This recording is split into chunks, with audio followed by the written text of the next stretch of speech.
Kogilu layout ಅಕ್ರಮ ಮನೆ ತೆರವು ವಿಚಾರಕ್ಕೆ ಸಂಬಂಧಪಟ್ಟಂತೆ ರಾಜ್ಯ ಸರ್ಕಾರಕ್ಕೆ ಸರಿಯಾದಂತಹ ಕ್ಲಾರಿಟಿಯೇ ಇಲ್ಲ. ಕೋಗಿಲು ಲೇಔಟ್ ಅಕ್ರಮ ಮನೆ ತೆರವು ವಿಚಾರಕ್ಕೆ ಸಂಬಂಧಪಟ್ಟಂತೆ ರಾಜ್ಯ ಸರ್ಕಾರಕ್ಕೆ ಸರಿಯಾದಂತಹ ಕ್ಲಾರಿಟಿ ಇದುವರೆಗೂ ಕೂಡ ಇಲ್ಲ. ಸಿಎಂ ಡಿಸಿಎಂ ಇಬ್ಬರ ಬಳಿ ಇದಕ್ಕೆ ಉತ್ತರ ಇಲ್ಲ. ಇದುವರೆಗೂ ಕೂಡ ಅಕ್ರಮ ಹೇಗೆ ಸಕ್ರಮವಾಗುತ್ತೆ ಎಂಬ ಪ್ರಶ್ನೆಗೆ ಉತ್ತರನೇ ಕೊಟ್ಟಿಲ್ಲ. ಅಕ್ರಮ ಎಂದಾದ್ರೆ ಪರ್ಯಾಯ ವ್ಯವಸ್ಥೆ ಹೇಗೆ, ಮಾನವೀಯತೆ ಆಧಾರತೆ ಎಂಬ ಉತ್ತರವನ್ನ ನೀಡ್ತಾ ಇದ್ದು, ಏನು ಮಾನದಂಡ ಫಿಕ್ಸ್ ಮಾಡಿದ್ದೀರಾ ಅಂದ್ರೆ ದಾಖಲೆ ಪರಿಶೀಲನೆ ಮಾಡಲಾಗುತ್ತೆ ಎಂಬುವಂತಹ ಉತ್ತರವನ್ನ ನೀಡ್ತಿದ್ದಾರೆ. ಈ ಕೇಸ್ನಲ್ಲಿ ಮಾನವೀಯತೆಯ ಕಾರಣ ಮುಂದಿಟ್ಟ ಸರ್ಕಾರ ಕಾನೂನು ಎಲ್ಲಿ ಹೋಯಿತು? ಎಲ್ಲರಿಗೂ ಅನ್ವಯವಾಗದ ನಿಯಮ, ಕೇರಳ ಲಾಭಿಗೆ ನಿಯಮ ಮೀರಿ ಮನೆ ಕೊಡಲು ಹಾಗಾದ್ರೆ ರಾಜ್ಯ ಸರ್ಕಾರ ಮುಂದಾಯ್ತಾ?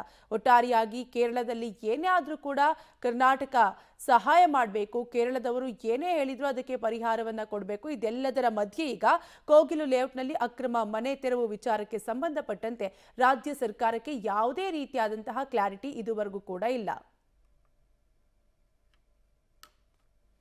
Human habitations are dangerous to live there. On the ground of humanitarian grounds, we are making alternative arrangement.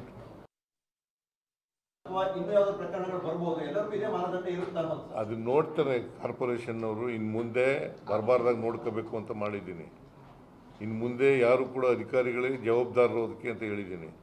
ಈ ಥರ ಇಲ್ಲೀಗಲ್ ಆಗಿ ಮನೆಗಳು ಕಟ್ಟಿಕೊಳ್ತಕ್ಕಂಥದ್ದು, ಸರ್ಕಾರಿ ಜಾಗದಲ್ಲಿ ವಾಸ ಮಾಡ್ತಕ್ಕಂಥದ್ದು, ಶೆಡ್ ಹಾಕೊಳ್ತಕ್ಕಂಥದ್ದು, ಗುಡಿಸಲು ಹಾಕೊಳ್ತಕ್ಕಂಥದ್ದು, ಇದಕ್ಕೆಲ್ಲ ಅವಕಾಶ ಮಾಡಿಕೊಡ್ಕೊಡೋದು ಅಂತ ಹೇಳಿ ಅಧಿಕಾರಿಗಳಿಗೆ ಹೇಳಿದ್ದೀನಿ.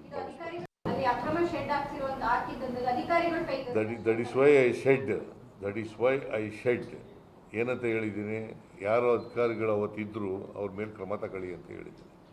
ಬಡವರಿಗೆ ಕೊಡಬೇಕಂತ ಮನೆಗಳು ಕಟ್ಟಿದ್ರು.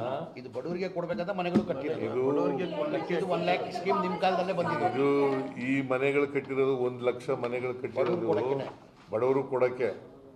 ಯಾರಿಗೆ ಮನೆ ಇಲ್ಲ, ಯಾರಿಗೆ ಸೈಟ್ ಇಲ್ಲ ಅವರು ಕೊಡೋಕ್ಕೆ. ಇವರೆಲ್ಲ ಸೈಟ್ ಇಲ್ಲದವರು, ಮನೆ ಇಲ್ಲದವರು, ಇವ್ರಿಗೆ 1 ಲಕ್ಷ ಮನೆಗಳು ಕಟ್ಟಿ